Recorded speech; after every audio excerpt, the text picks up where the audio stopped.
Muy buenas tardes, todos sean bienvenidos al tercer Congreso Internacional de Pedagogía, Desarrollo Docente y Nueva Ruralidad.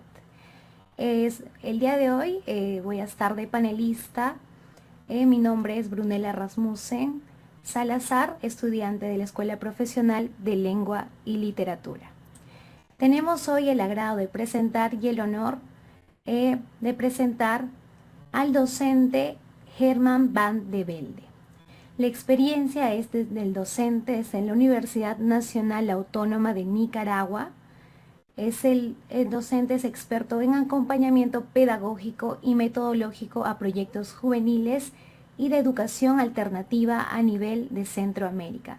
También tenemos el agrado de presentar al doctor Arturo Lucas Cabello, que estará también de moderador en este taller de cooperación genuina desde la escuela rural. El ponente tendrá 35 minutos para presentarnos el tema y el taller del día de hoy. Adelante, maestro. Muy buenas tardes. Me hacen una señita si me escuchan, por favor. ¿Todos me escuchan bien? Sí, perfecto. Muchísimas gracias.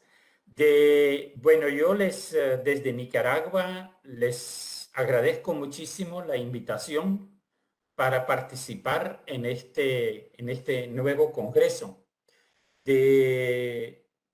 Para mí es de mucho agrado poder compartir con ustedes. En función de lo que voy a compartir, voy a presentar, tener una presentación. También igual me dicen por favor si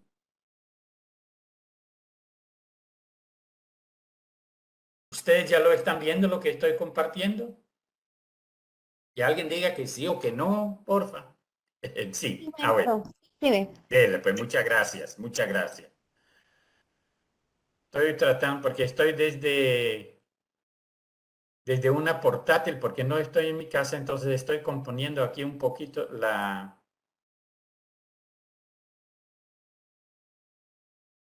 visibilidad de ustedes. Quienes tienen la posibilidad de poner la cámara, me encantaría. Me encantaría porque así por lo menos hay posibilidad de vernos, ¿verdad? Aunque sea a través de las cámaras, pero bueno, ya mirarán ustedes si es posible o no. Bueno, se me ha solicitado de compartir con ustedes respecto a la cooperación genuina desde un contexto rural, de la escuela rural. Entonces yo le he llamado esto los valores y los principios de la cooperación genuina desde un escenario rural. La cooperación genuina, esta es un poco nuestra visión, no un poco, bastante, nuestra visión desde la Fundación Pedagógica Cooperación Genuina, así como Abaconred, que lo consideramos una ruta alternativa popular en educación, donde tenemos de manera virtual muchas veces, aunque no solamente, muchas conectes bueno, a nivel de América Latina, que es un poco el área al cual nosotros apuntamos. Repito, muchísimas gracias por la invitación. Desde nuestro trabajo también en el área rural, aquí una imagen de una escuela rural en Nicaragua, dos imágenes de escuelas rurales en Nicaragua, donde hace poco nosotros todavía estuvimos trabajando con niños y niñas. En este sentido, como lo que estabas diciendo, Abaconred y la FUPEC son un referente nuestro americano como propuesta pedagógico-metodológica dinámica, no una camisa de fuerza. Es algo dinámico y fundamental en la cooperación genuina como visión vital esencial en la construcción colectiva permanente de escenarios contextualizados de educación alternativa popular. Voy a profundizar un poco más al respecto. Aquí tenemos otras imágenes de nuestro trabajo, de lo que hemos ido haciendo, de lo que estamos haciendo todavía con estudiantes de escuelas normales, visitando hogares de niños y niñas para valorar sus habilidades básicas en lectura y matemática, especialmente en los contextos rurales aquí de Nicaragua, de un departamento que se llama Matagalpa y en diferentes municipios de ese departamento. Realmente hablar de la escuela rural en América Latina no es tan fácil, porque los contextos rurales son muy diversos, muy diversos, no solamente entre países, sino también dentro de cada país, a nivel interno de cada país, tenemos contextos rurales diversos. Por eso el concepto tan interesante que es el concepto de la nueva ruralidad, me parece muy importante trabajarlo, pero igual tomar en cuenta que este concepto de la nueva ruralidad es un concepto que se define en la praxis. O sea, quiero decir, lo que implica la nueva ruralidad depende del contexto rural específico de cada área rural. Entonces, no son cosas que nosotros así nomás lo podemos plantear a nivel general, como que para todo el mundo sea lo mismo. Si nosotros hablamos de educación alternativa popular, nos estamos refiriendo a una educación pública alternativa popular. No estamos hablando de otros contextos aparte de la educación pública. O sea, que tendrían que ser como una alternativa a la pública. No. Para nosotros la educación pública debe ser la educación alternativa popular. Y se trata de aquella educación que constituye la mejor alternativa para nuestro territorio, para nuestra comunidad rural. Y tiene que ser una educación de carácter popular. Esto quiere decir, y es muy importante, que esto se convierte en un referente pedagógico, metodológico, político, ideológico y ético. ¿Sí? Es un poco como el mismo gran pedagogo nuestroamericano Paulo Freire ha planteado el concepto de la educación popular. Entonces, ¿realmente de qué hablamos? Aquí otra foto de acompañante y estudiante de la escuela normal con nuestro proyecto Vida. Vida quiere decir valoración intersubjetiva del aprender. Y esto lo hacemos desde los contextos de los niños y las niñas en sus hogares en el área rural. Bueno, ¿qué implica una educación alternativa popular como educación pública? Es aquella que con insumos originales y creativos, fíjese bien lo que está ahí en rojo, insumos originales y creativos desde el contexto. O sea, no estamos hablando de la imposición de contenidos, de concepciones, de experiencias que vienen de otros contextos, de otros lados. Puede ser, estamos hablando realmente de un enfoque de decolonización.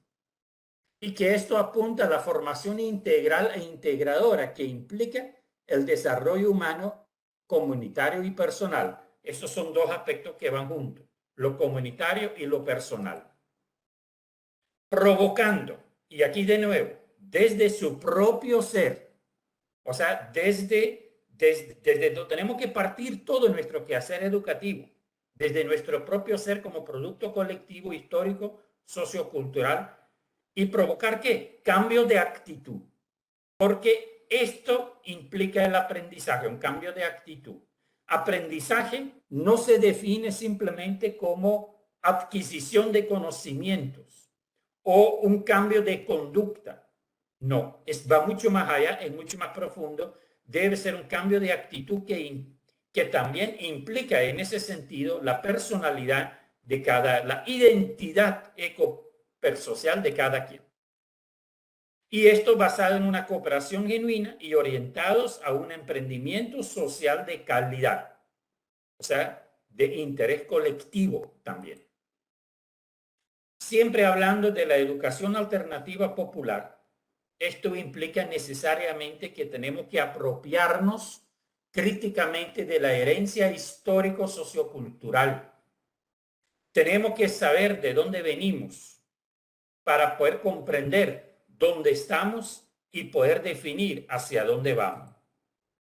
Y entonces es apropiación crítica de nuestra herencia histórica sociocultural en cada país, en cada región, en cada contexto rural, es importante para que podamos ser actor o actora en la convivencia sociopolítica y económica tal como existe en la actualidad.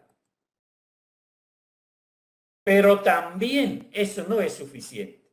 También es importante que haya aportes creativos y constructivos para que, además de ser actores con C, también nos podamos convertir en autores con U de la cultura y de la sociedad en la que las personas se desenvuelven junto con los demás seres vivos en todas sus dimensiones. Entonces, aprender a ser actor es muy importante, pero no es suficiente. Además de ser actor, tenemos que aprender de ser autor. Es como en el caso de una obra de teatro. La obra de teatro la escriba alguien. Después se contratan actores que tienen que seguir el guión que escribió otra persona.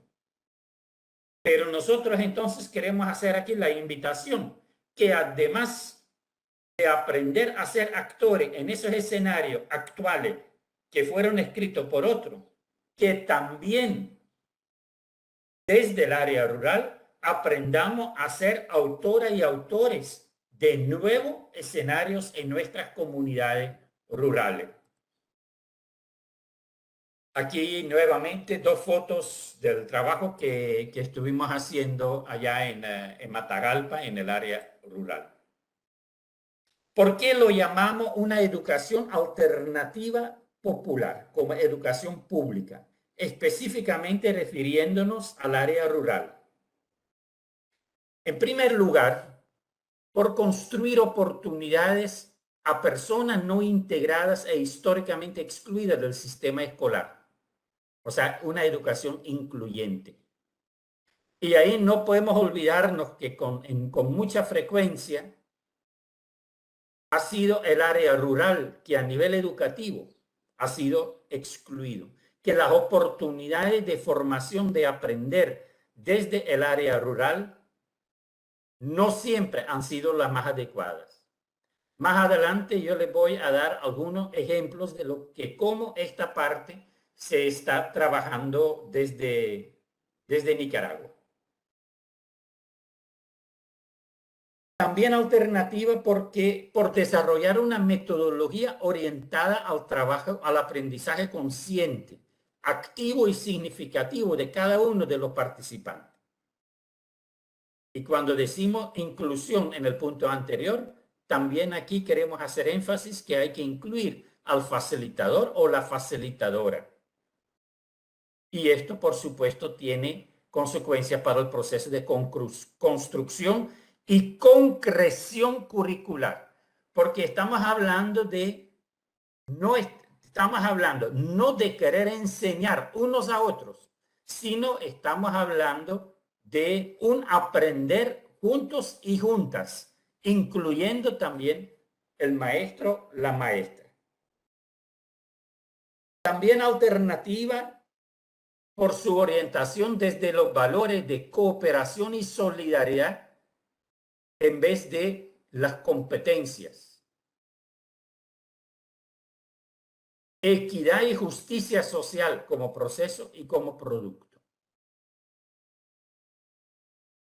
Y en realidad, mis propias experiencias del área rural me indican que justamente es en el área rural donde estos valores de cooperación y de solidaridad se expresan de una manera aún más sincera, más espontánea, como parte de la esencia humana, ¿sí? Mucho más que en la ciudad. También una educación alternativa en función de crear nuevas opciones dentro del propio sistema educativo nacional. Estamos hablando entonces de espacios educativos que responden a necesidades específicas. Por ejemplo, ¿cómo está la formación técnico-vocacional en el área rural? ¿Cómo trabajamos la parte socioemocional? ¿Cómo garantizamos la profesionalización? ¿Cómo acompañamos iniciativas emprendedoras desde el área rural? ¿Cómo fomentamos lo artístico creativo? ¿Cómo fomentamos el liderazgo comunitario, el liderazgo político juvenil, etcétera? También alternativa por su estrecha relación justamente con el territorio, la comunidad. Y cuando me refiero a territorio, no me refiero a un área geográfica. Igual cuando decimos comunidad, no solo es la parte geográfica. Nos referimos a un concepto de territorialidad dinámico que incluye todas las dinámicas en el sentido social, político, económico, culturales, que se realizan desde dentro de ese territorio y que lo tenemos que ver desde un enfoque holístico. Tal que aprender y vivir en el territorio se juntan inseparablemente. Y ahí, por ejemplo, la pregunta es, ¿tenemos que hablar de la escuela rural? O más bien podemos referirnos a la comunidad rural como espacio principal, como escenario principal para al aprender de sus habitantes. Y digo habitantes de su población porque el aprender tampoco se reduce a la niñez o adolescente o jóvenes.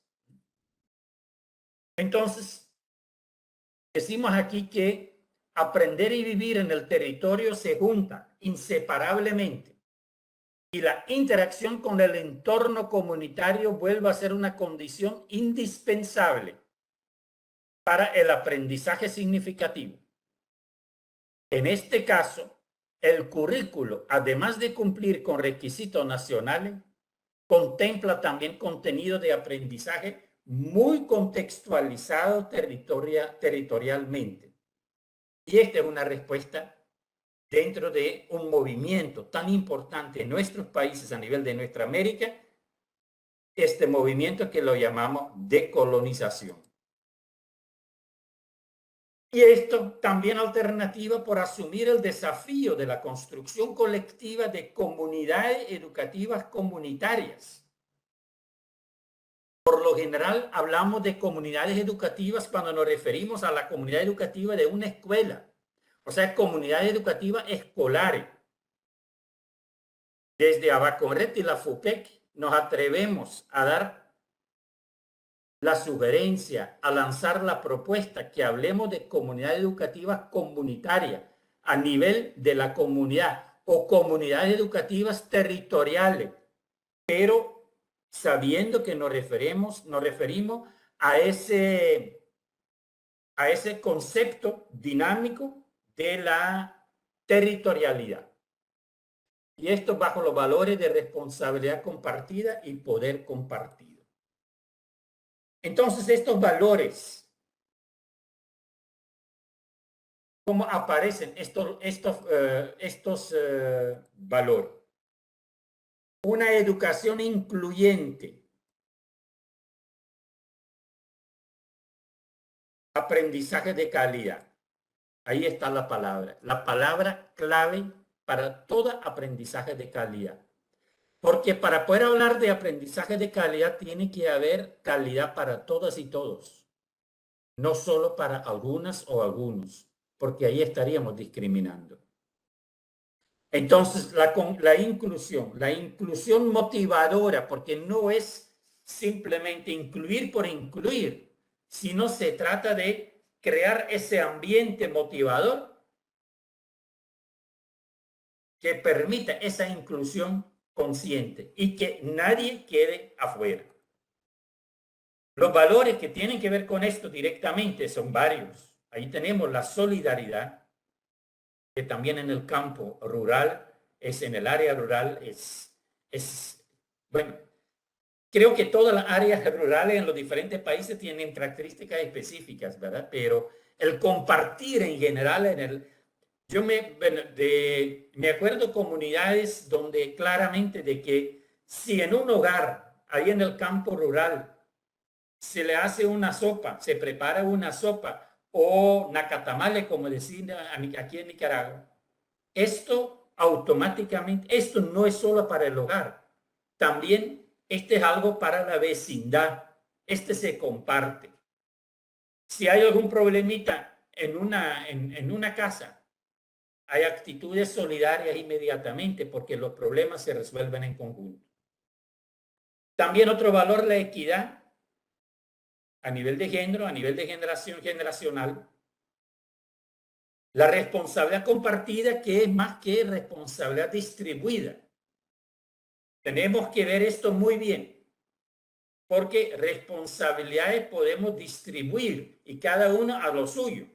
Responsabilidad compartida quiere decir que podemos enfocarnos en tareas específicas, pero seguimos siendo responsables de la totalidad de la tarea y también un poder compartido. Eso de una u otra manera hace referencia a la necesidad de la autonomía a nivel de comunidades rurales para que podamos trabajar de verdad desde el contexto muy propio de las comunidades. Poder hacer eso también significa transparencia y coherencia, auto y coevaluación,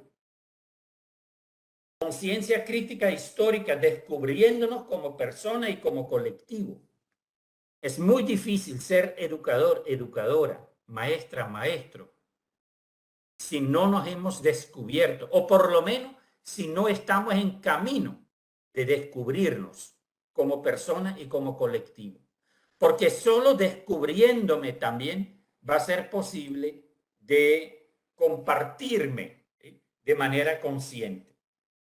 Y así, de esta manera, también muchas veces planteamos como un valor fundamental el respeto.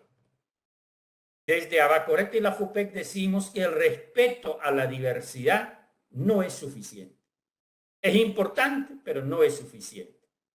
¿Por qué no es suficiente? Porque además de respetar la diversidad, tenemos que aprender a disfrutar la diversidad. Disfrutar que la otra persona sea diferente a mí. Y que yo no quiero ser como él o como ella, pero disfruto como es ella o él. Y el otro elemento donde dice la interdependencia positiva. Porque a veces se plantea en educación de que hay que promover la independencia como personas adultas. No estamos de acuerdo con eso. Yo no puedo vivir de manera independiente. Siempre vamos a necesitar las demás personas para poder hasta aprender. No puedo aprender por mí solo. Nos necesitamos. Entonces tenemos que crear, construir de manera consciente esa interdependencia positiva. Una identidad ecopersocial, que es una identidad que combina tres elementos fundamentales. Uno, el contexto donde uno crece. El contexto donde uno crece incide en la persona. También hay características muy personales y está la interacción social con las demás personas. Son tres elementos inseparables y que me definen mi identidad ecopersocial. Yo como Germán, ¿cuáles son mis características? ¿Cuáles son mis interacciones con las demás personas y en qué contextos vivo y he vivido? En ese sentido, yo crecí, son casi 40 años en Nicaragua. Si hubieran sido 40 años en el Perú, el Germán que estaría hablando ahorita sería otro. No es cuestión de decir peor o mejor, pero sería otro, porque los contextos también inciden en nuestra formación. Por supuesto, desde el área rural, la interculturalidad es un valor sumamente importante para que también podamos tener vida consciente. Que hagamos lo que tenemos que hacer, pero hagámoslo de manera consciente. Y por supuesto, en esta época de ya años de pandemia o de post-pandemia, ojalá que sea post-pandemia ya, la protección y seguridad de todas y todos es muy importante. Todo esto, haciendo referencia al área rural, lo podemos llamar un referente ético llamado cooperación genuina. Cuando hablamos de esa cooperación genuina, igual no se trata solamente de educación. La educación alternativa popular como educación pública, claro que sí. Pero también tenemos la cooperación comunitaria. Y ahí van todas las demás áreas de la vida social. El área de salud, el área del tiempo libre que podamos tener, etcétera. Y por supuesto la economía solidaria. La cooperación genuina como una expresión de este movimiento cooperativo, el cooperativismo a nivel mundial. Entonces, si hablamos de cooperación genuina, ¿a qué nos referimos? Ya dijimos, inclusión, interculturalidad, respeto, disfrute de la diversidad, interés común y el trabajo conjunto. Elementos muy importantes para el área rural. ¿Y esto a qué apunta? Esto apunta a transformar nuestras realidades en función de mayor calidad de vida siempre creciente. La identidad ecopersocial que ya mencioné como parte también de una concepción dinámica de una nueva visión de territorialidad. El trabajo conjunto, que implica trabajar, tener presentes diferentes catalizadores necesarios. La transparencia integral, la crítica y autocrítica constructiva y una confianza profunda.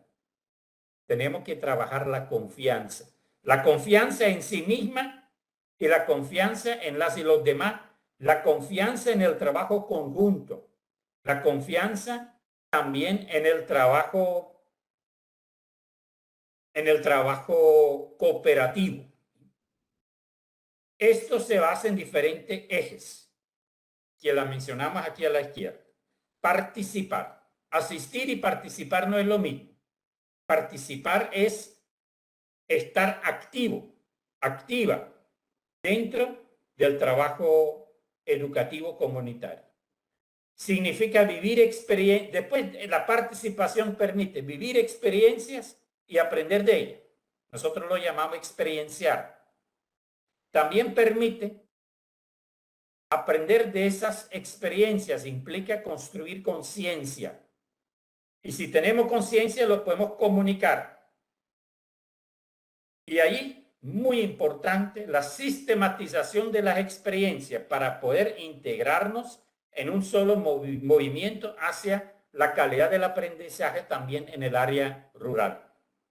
Y esto se basa en diferentes pilares. Primer pilar y fundamental, el arte de escucharnos. Yo les quiero invitar en este sentido.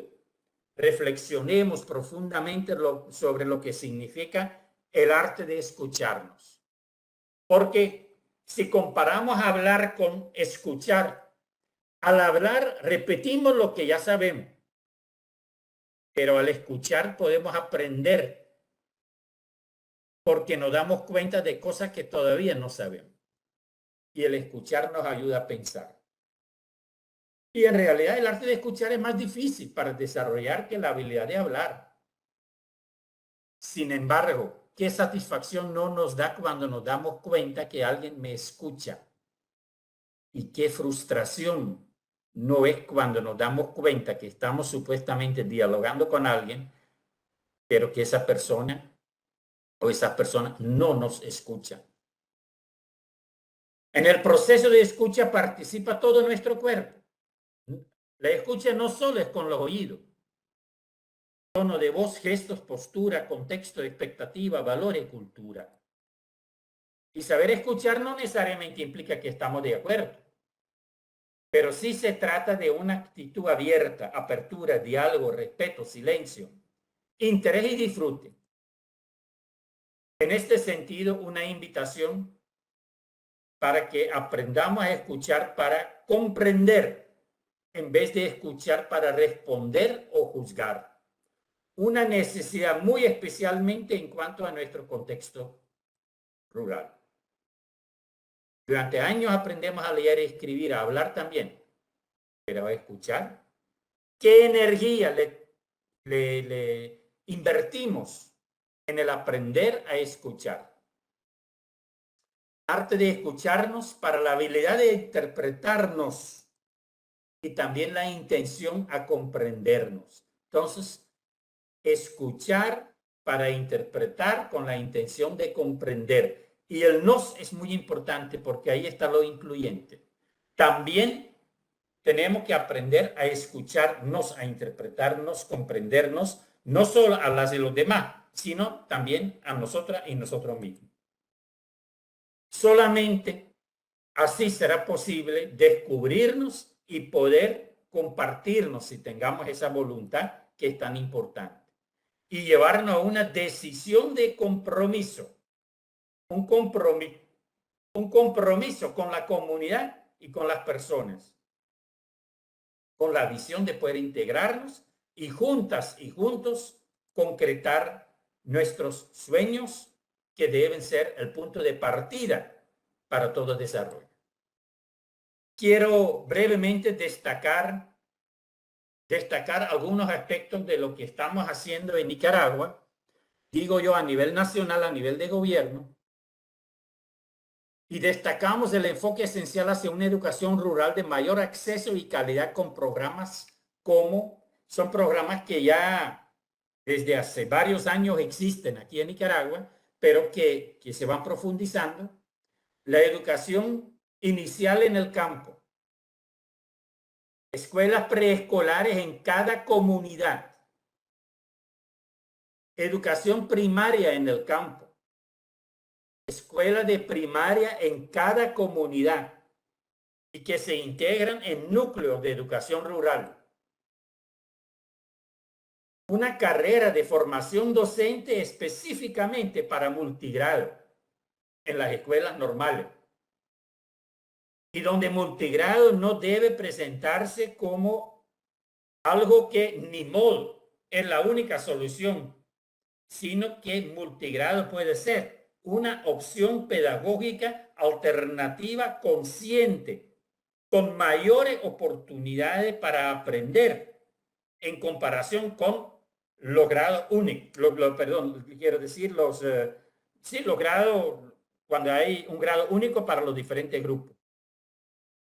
Tenemos aquí en Nicaragua una educación secundaria a distancia en el campo, muy ampliado, ¿sí?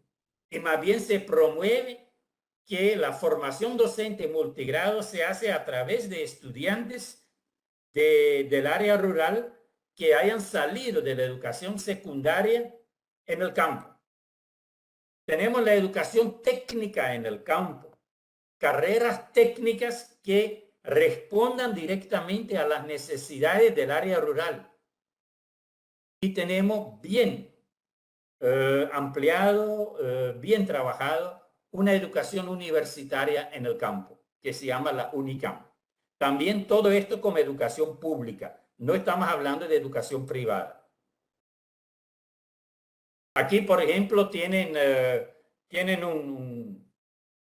una imagen de la Universidad Nacional Autónoma de Nicaragua, Managua, que es la universidad más grande, pública, de donde organizaron el primer foro del programa Universidad en el Campo, UNICAM. Pero todo esto, lo que yo estoy planteando, también implica una resignificación del papel, en este caso de la universidad, en y desde el área rural. Y me atrevo a cuestionar que todavía una universidad siga hablando de extensión universitaria, porque desde nuestro punto de vista no es cuestión de que la universidad se extiende a la comunidad rural o al área rural. No, que más bien se integra a la dinámica del área rural, que es muy diferente, que es un reto de adecuarse su forma de trabajar, su forma de ser como universidad en función justamente del área rural. En otras universidades hablan de vinculación universidad-comunidad, pero yo creo que no es cuestión de que se vinculan, la cuestión es que se integran, que tengamos una universidad comunitaria realmente. Si hablamos de cooperación genuina en la práctica rural, en Nicaragua igual podemos hablar de un elemento muy, muy importante, es la articulación, coordinación y el trabajo conjunto, la cooperación genuina entre los diferentes subsistemas educativos. Ministerio de Educación, Consejo Nacional de Universidades, INATEC, que es lo que abarca toda la parte de la formación y profesionalización técnica, y el CEAR, que es el subsistema educativo autonómico regional, o sea, de la costa caribe de Nicaragua, que tradicionalmente ha sido muy excluida, que sin embargo en los últimos años ha habido grande avance a nivel de la integración en Nicaragua. La cooperación genuina entre instituciones del Estado de cara al desarrollo rural, porque no es que cada ministerio tiene una responsabilidad aparte. Como les decía anteriormente, una responsabilidad compartida. Cooperación genuina también entre instancias educativas y proyectos sociales. Nuestro proyecto Vida de la Fundación Pedagógica Cooperación Genuina es un ejemplo de cómo esto se puede realizar de cara a los intereses del área rural. Ahí ustedes vieron las fotos. Cooperación genuina a nivel local, territorial, entre actores clave de la comunidad, en la comunidad, desde la comunidad. Y cooperación genuina para convertir la comunidad en el espacio idóneo para el aprender de todas y todos. Y quiero concluir aquí con esta idea. No es una verdad absoluta. Creemos desde Abacorreta y la FUPEC que es necesario resignificar comunidad-escuela. No digo relación entre comunidad y escuela, porque ya estamos hablando de que son dos cosas separadas que tienen que relacionarse. Más bien resignificando la identidad comunidad-escuela en el contexto de una educación pública alternativa popular. Nuestra comunidad es y debe ser el contexto desde, en y hacia el cual aprendemos, siendo su territorio dinámico e integral, autor de este aprender colectivo incluyente desde un enfoque ecopersocial. Mientras que la escuela como edificio es y debe ser un simple posible punto de encuentro o de referencia que permita a actoras y autoras comunitarias diversas reunirse para gestionar procesos, proyectos educativos a desarrollar en su comunidad, cooperando genuinamente y que más bien serán fuente de aprendizaje significativo para su propia población. Cuando me refiero a esos actores y autores, docentes, líderes, lideresas comunitarias, adultos, jóvenes, adolescentes, niñas, dirigentes institucionales, población en general, todo el mundo. Esto es, creo que ya con eso ya hemos pasado el tiempo que estaba previsto y con eso yo concluyo y estamos abiertos al diálogo, por supuesto. Cualquier cosa que ustedes quisieran plantear, con mucho gusto seguimos dialogando. Muchísimas gracias por su atención. Muchas gracias, doctor Germán Van de Velde. La Universidad Hermilio Balizán le agradece por su participación. Hemos tenido el agrado de escuchar el taller de cooperación genuina desde la escuela rural. Ahora voy a dar pase al maestro principal de nuestra Universidad Nacional Hermilio Balizán, el doctor Arturo Lucas Cabello. Adelante, doctor. Buenas tardes con todos. Buenas tardes con el profesor Germán Ban. Felicitarle por su participación y por su ponencia. Y desde un principio en realidad me ha llamado la atención el título de su ponencia, Cooperación Genuina desde la Escuela Rural. Me parece que es, valga la redundancia, un estudio genuino basada en la realidad educativa, pedagógica de Nicaragua. Pero yo soy peruano y estoy en el Perú y recuerdo que en una lectura realizada a don José de San Martín, nuestro libertador, que él tenía ciertos problemas para instaurar la república en el Perú. Y uno de esos problemas era el alto grado de analfabetismo que tenía el Perú. Creo que superaba fácilmente el 90% de la población total.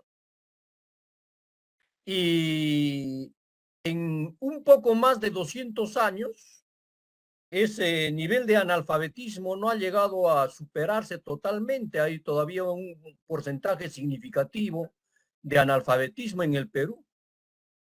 Y ese analfabetismo en el Perú, por distintas razones, está anclado todavía en el mundo rural, en el mundo periférico del Perú.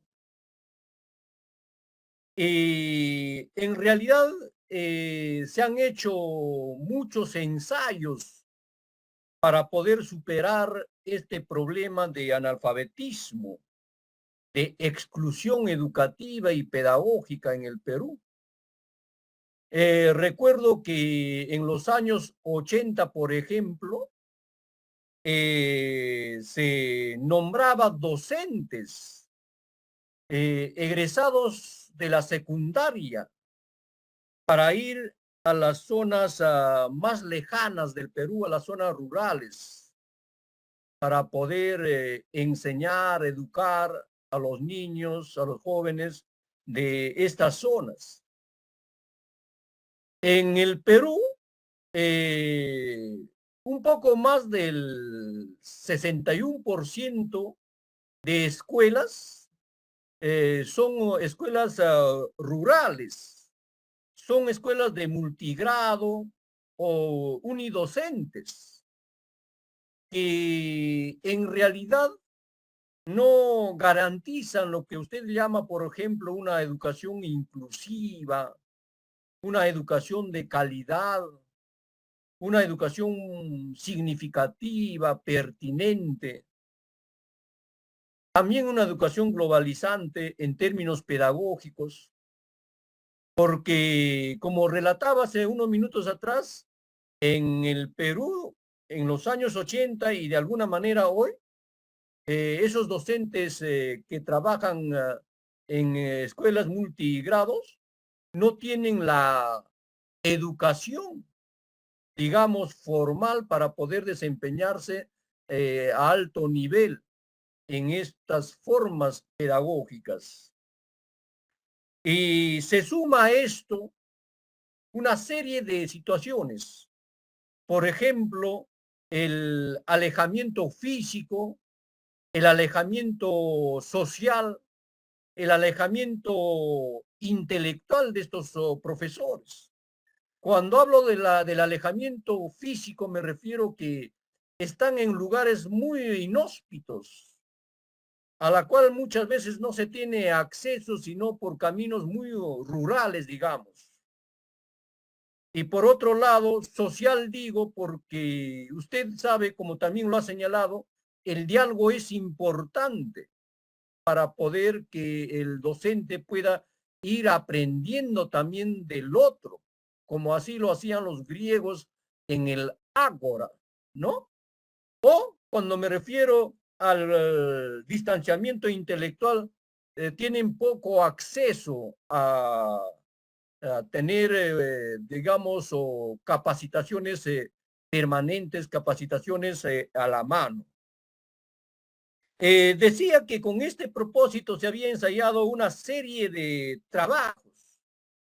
Del año 1923 al año 1929, por ejemplo, en el Perú se crearon una de las primeras experiencias, que fueron después muchas, la llamada Universidad Popular, una de ellas la Universidad Popular González Prada, que fue dirigida por la Federación de Estudiantes del Perú, pero motivada y tenía como soporte a José Carlos Mariátegui, un intelectual, como usted sabrá, progresista, de izquierda, y que tenía pues la intención de utilizar la escuela de la Universidad Popular como para poder, digamos, educar, informar a la clase obrera, a la clase desposeída, a los marginados, etcétera, ¿no?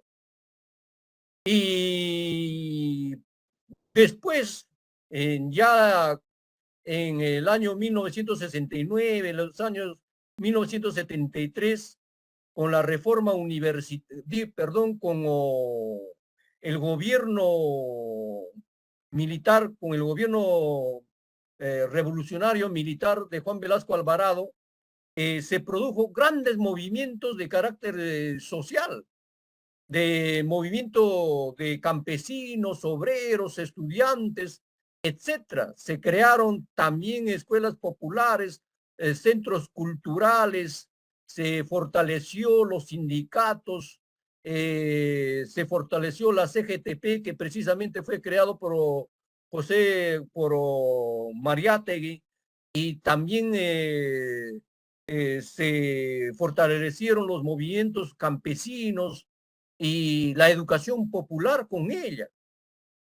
Y paralelamente se dio el tema del gobierno militar revolucionario, 1969-1973, hablando pedagógicamente, educativamente, en el que participaron directamente un pensador peruano muy reconocido en América Latina, como Augusto Salazar Bondi, por ejemplo. Y también ahí desde la parte externa, este gran pensador peruano, filósofo peruano, Francisco Miro Quesada Canto Arias, quienes con trabajos, producciones escolares, textos escolares, contribuyeron a la educación nacional, ¿no? Entonces, también el gobierno militar procuró, digamos, extender la educación a todos los sectores bajo el principio de la teoría desarrollista, ¿no? Porque en esa época todavía estaba vigente la teoría de la CEPAL, de crecimiento, de la sustitución de crecimiento hacia afuera con sustitución de importaciones, ¿no? Entonces, pero todo eso, como podrá ver usted, las estadísticas lo dicen, no ha hecho de que se haya superado pues la marginación de la escuela rural, de la educación rural, ya tanto en los Andes, ya tanto en la Amazonía, o como también en un pequeño sector de la costa, ¿no? Yo creo que el discurso suyo y también todo este trabajo tiene digamos, la luz de las teorías pedagógicas planteadas por Paulo Freire, ¿no? Definitivamente, ¿no? Yo creo que Paulo Freire es el más connotado, la autoridad en estos temas de educación rural y de educación popular, ¿no? Y Paulo Freire era un pensador que consideraba de que la educación no es transferir conocimientos, ¿no? Sino era generar conocimientos, innovar conocimientos para transformar el contexto social, lo que usted muy bien lo señalaba.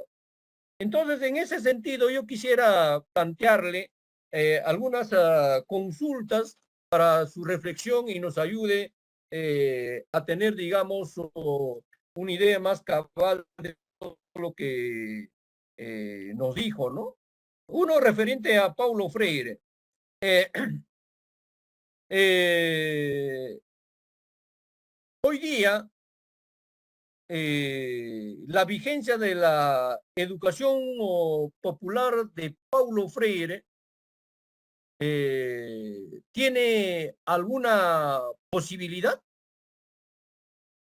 Dos, usted también hablaba de la cooperación, la equidad, y en el Perú ancestral se hablaba de la minca, el aine, que no son sino conceptos traducidos al castellano,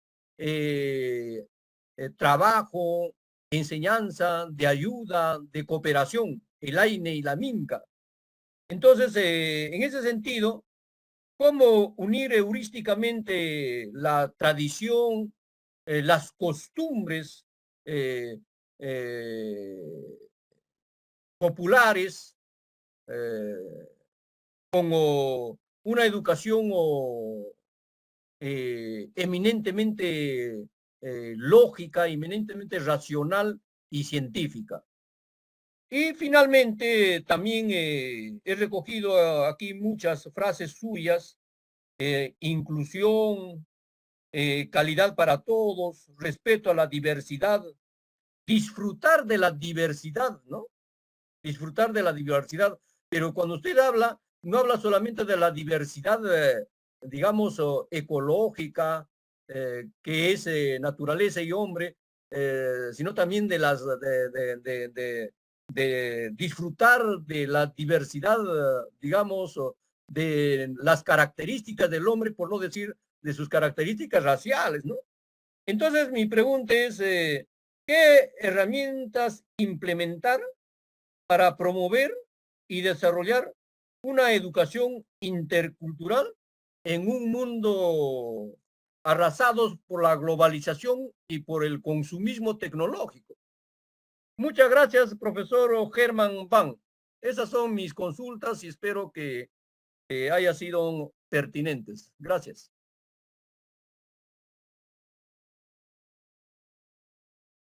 Gracias a usted, maestro Lucas, bueno, con mucho interés escuché tus palabras, ¿verdad?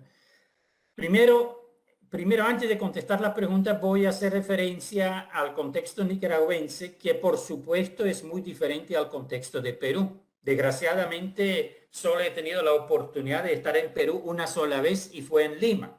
O sea, no tuvimos ni la oportunidad de visitar el área rural, así como lo hemos podido trabajar y compartir aquí en Nicaragua, ¿verdad? Pero con respecto, por ejemplo, a lo de la alfabetización, lo que usted mencionó, en Nicaragua, en 1980, tuvimos una gran experiencia de la Gran Cruzada Nacional de Alfabetización, que permitió en 6 meses disminuir el porcentaje de analfabetismo a nivel nacional de más del 50% al 12%. Y esto fue reconocido por la UNESCO. Pero además de eso, no solo la alfabetización en sí, de aprender a leer y escribir, ha sido en ese momento lo más importante. Fue también el intercambio entre la ciudad y el área rural y el campo, donde los jóvenes y las jóvenes que se fueron a alfabetizar, más bien regresaron después de 6 meses alfabetizadas y alfabetizados, en el sentido de la conciencia que construyeron respecto a cómo es la vida en el área rural. La convivencia con las personas con quienes estuvieron trabajando fue fundamental. Después, la guerra, algunos gobiernos neoliberales implicaron en Nicaragua un retroceso, en el sentido de que para el 2006 el analfabetismo había crecido nuevamente hasta un 24, 25 y algunos hablan de 30%. Entonces, nuevamente a partir del 2007 hubo toda una campaña nueva de alfabetización a través del programa de educación de jóvenes y adultos, donde se trabajó con el programa cubano de Yo Aprendo. No me acuerdo el nombre ahorita. Yo Sí Puedo, ese es el nombre, el programa. Y que después tuve también continuidad en otros elementos.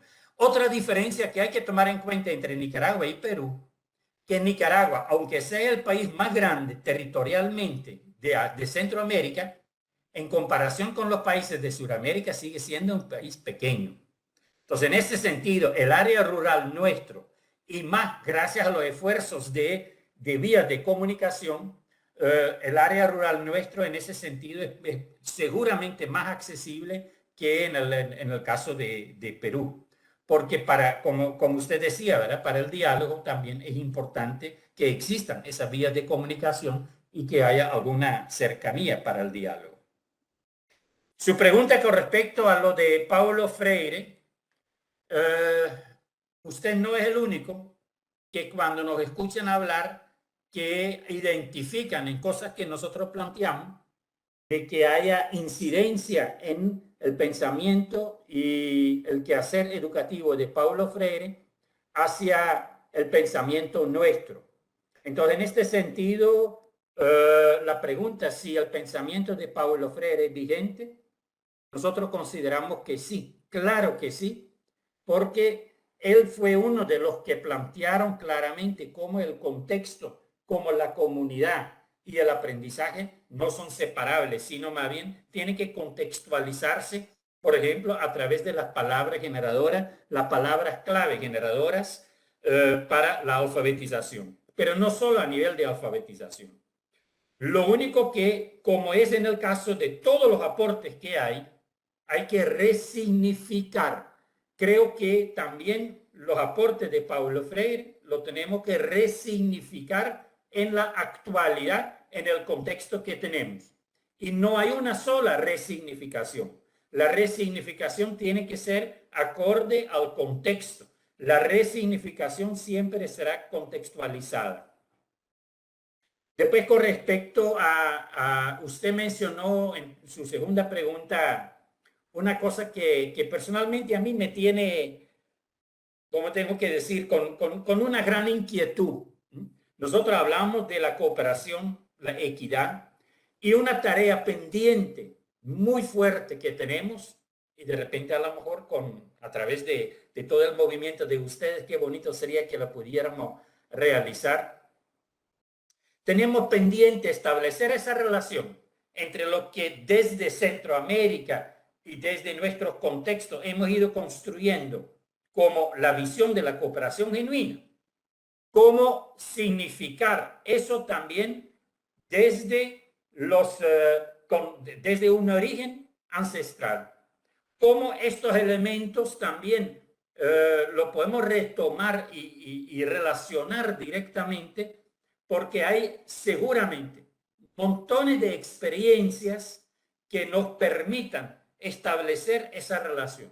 Son investigaciones pendientes que pueden llevar a resignificar la misma visión vital esencial de la cooperación genuina, que es una visión dinámica, no es cerrada, y que ojalá que muy pronto tengamos esas oportunidades de, con el insumo de los saberes ancestrales, podamos enriquecer y significar y hasta resignificar la misma visión de la cooperación genuina. Eso me parece una tarea pendiente muy importante. Hemos tenido algunos elementos de personas que han apuntado para eso, a investigar al respecto, pero nos hace falta muchísimo.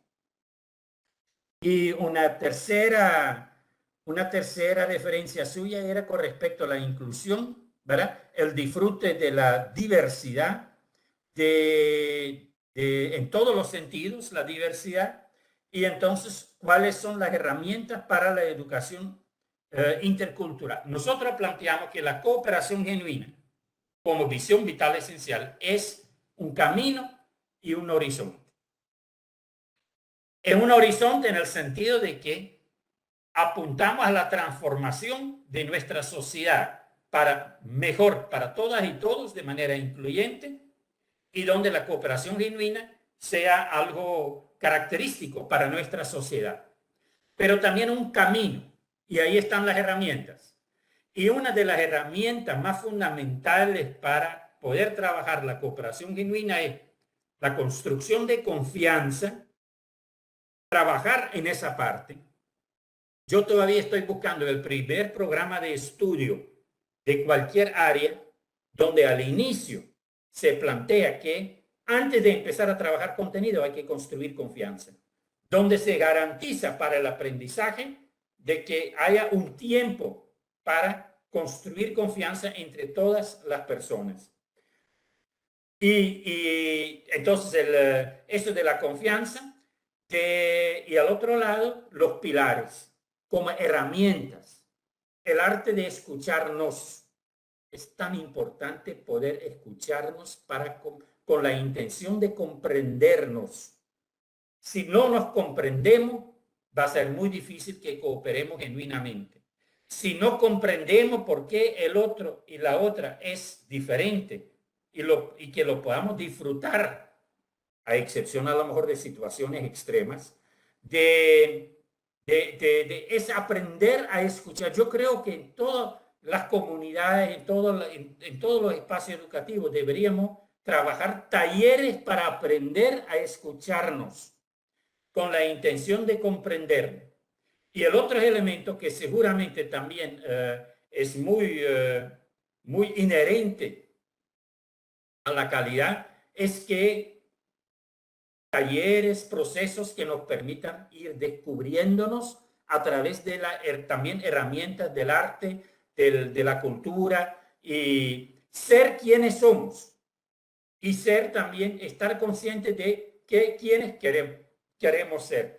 Entonces, de alguna manera, la cooperación genuina como camino, por ahí mismo indica un poco cuáles podrían ser esas herramientas a través de sus diferentes pilares, que todavía deberíamos que concretar también para que este se convierta de verdad en herramientas viables para la inclusión y para el disfrute de la diversidad, la interculturalidad, etc.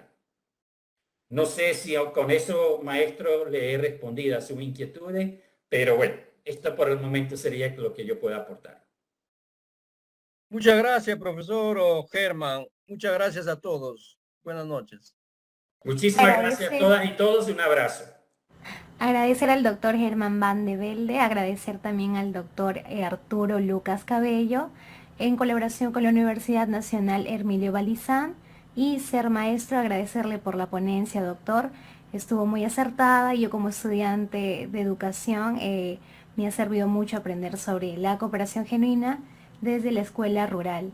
Y también saludar a los estudiantes de la Escuela Profesional de Lengua y Literatura que el día de hoy nos están acompañando. Por favor, no se olviden de seguir al tercer Congreso Internacional de Pedagogía, Desarrollo Docente y Nueva Ruralidad. Están comenzando a partir del día de 6, 7, 8 hasta el 9 de julio. Muchísimas gracias. Esto fue todo, el taller de Pedagogía y de Cooperación Genuina desde la Escuela Rural. Hasta luego, muchas gracias. Y un abrazo fuerte a todos. Gracias, buenas noches.